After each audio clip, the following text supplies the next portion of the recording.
cada um de vocês nessa noite que brinda o encerramento da nossa segunda semana da integração da inovação.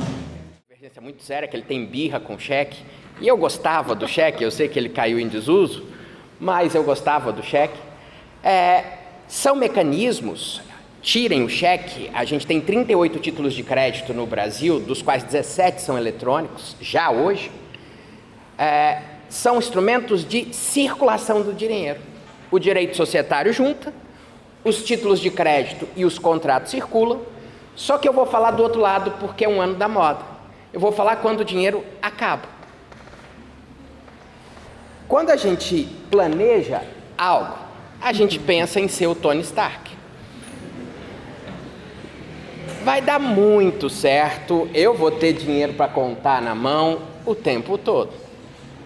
Como eu falei, ele usou o Barry Means, para mim é o Pato Donald e o Cebolinha, dentre outras referências. Só que nem sempre dá certo. Exercer atividade empresarial faz parte do risco. E aí as pessoas ficam desapontadas com isso e precisam saber lidar com isso. E fora do Brasil, isso é tratado mais pelo processo civil. Mas aqui no Brasil, a gente resolveu tratar isso sob a ótica do direito empresarial. Talvez porque a nossa mentalidade seja diferente. O que eu faço quando o cara está nessa situação? Quando ele tem um monte de dívida correndo atrás dele? Será que eu deixo do jeito que está? Será que deixar do jeito que está vai ser eficiente? Não sei se vocês já assistiram O Sexto Sentido, é um ótimo filme. Mas como eu falei, eu tenho 10 anos de idade, eu uso para isso, mais créditos atribuídos ao Thiago Diamante, que tem esse perfil no Instagram. Pois é, as atividades empresariais, elas estão em crise o tempo todo. E aí o que eu faço? E aí existe uma teoria americana, para a gente puxar dele, mas que é uma teoria ligada ao meio ambiente. Só que foi estudado por outras pessoas, essa teoria funciona muito bem para essa parte do direito empresarial. Posso falar aqui que a professora Caroline não está, ela não vai brigar comigo com o uso dessa teoria. Lembrem-se de uma lógica que é a seguinte: uma pessoa que deve só responde por essas dívidas com o seu patrimônio. A gente tem um monte de cliente no escritório que adoraria trocar a dívida por encher o devedor de porrada. Mas não é permitido no nosso direito. Não é mais permitido. É mais permitido. Mas imaginem o seguinte, imaginem que o patrimônio do devedor são os peixes que estão num lago. Se o devedor agir bem, vai aumentar o número de peixes, se o devedor agir mal, vai diminuir o número de peixes. E os pescadores desse lago são os credores.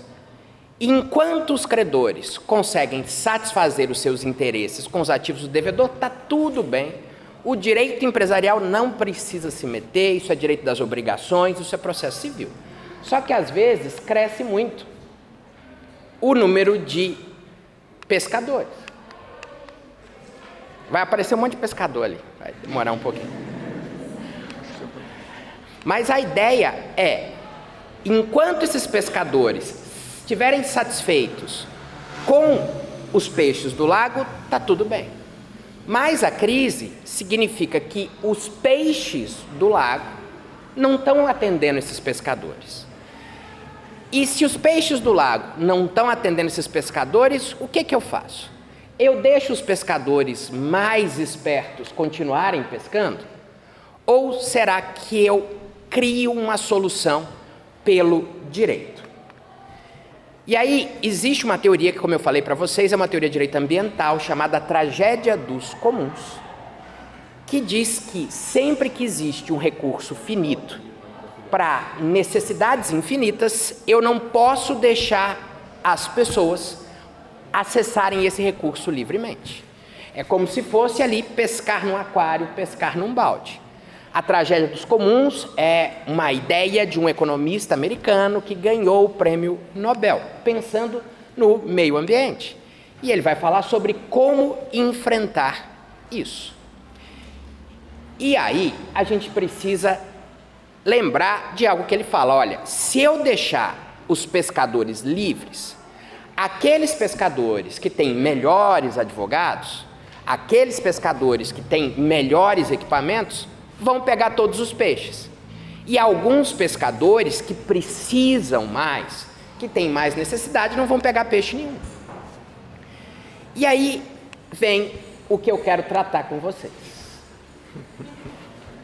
Repito, minhas referências não são lá muito técnicas, mas é a ideia de mostrar que o mais esperto conseguiria alguma coisa. Bom, e aí o que ele falou, que o mecanismo que eu tenho para lidar com esse tipo de situação é acabar com a regulação individual disso. É levar essa situação para uma regulação coletiva. Se eu não levar para a regulação coletiva, eu vou ter um desastre. Do ponto de vista ambiental, um desastre, do ponto de vista econômico, um desastre. O lago vai ficar desse jeito. Mas, se eu já sei que o lago vai ficar desse jeito, o direito me dá uma solução. Uma solução diferente para quem é agente econômico e uma solução própria para quem não é agente econômico. Mas a ideia é tirar todos os peixes desse lago e nomear uma pessoa para entregar esses peixes aos pescadores, não para quem tiver o melhor advogado, não para quem for mais rápido, mas para quem a lei, a vontade do legislador, professor Fernando é professor de Direito Constitucional, ele vai concordar que neste ponto a lei representa uma escolha pública e vai colocar essas pessoas na fila. Não importa se o Itaú tem o melhor advogado, eu vou colocar um empregado na frente nessa fila. Porque isso é mais eficiente. Isso é um objetivo que eu quero buscar. E aí, o nome disso, na nossa matéria, é falência. Vocês são muito novos, mas vocês são criados numa sociedade, o Henrique ficou falando da minha vida do século passado lá, mas mesmo no século atual, dizer que alguém é falido é péssimo. Mas a gente tem que mudar a mentalidade. Ser falido faz parte do jogo. Se não dá para aquele lago recuperar, eu preciso, de um jeito eficiente, tirar os peixes daquele lago. Um astronauta americano faliu nos anos 70. E faliu porque ele criou uma companhia aérea. E numa entrevista, num programa de entrevista, fala para ele, vem cá, você chegou à Lua. Como é que você não consegue voar de Nova York a Califórnia gerando dinheiro? E a resposta dele ficou muito marcada. Ele falou, olha, faz parte do jogo. Só que a expressão dele foi mais técnica. Capitalismo sem falência é como catolicismo sem inferno. Tem pena. Se você não consegue atender às regras do jogo, você vai sofrer uma consequência.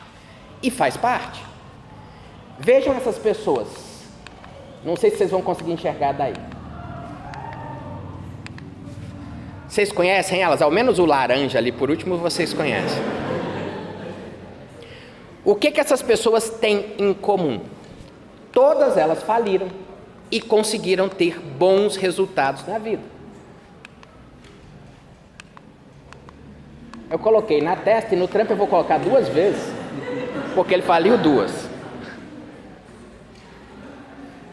Mas todas essas pessoas passaram pela falência, pela liquidação patrimonial mais eficiente. E hoje a gente tem algumas situações assim. Essas são falências decretadas neste momento. Todos esses processos são falências em curso. A gente precisa melhorar? Precisa, e isso vai partir muito de vocês. A gente precisa ser mais rápido, a gente precisa ser mais ágil na solução desses processos. E eu não sei se algum de vocês está cursando a matéria esse semestre. Esse semestre está muito divertido para essa matéria. Esses 3 processos estão em curso. No caso da Tokstok, o prazo para contestar venceu hoje. Vamos ver se ele contestou ou não. São 3 pedidos de falência em curso. E daquela Unimed ali, ela mesma pediu para falir. Faz parte do jogo.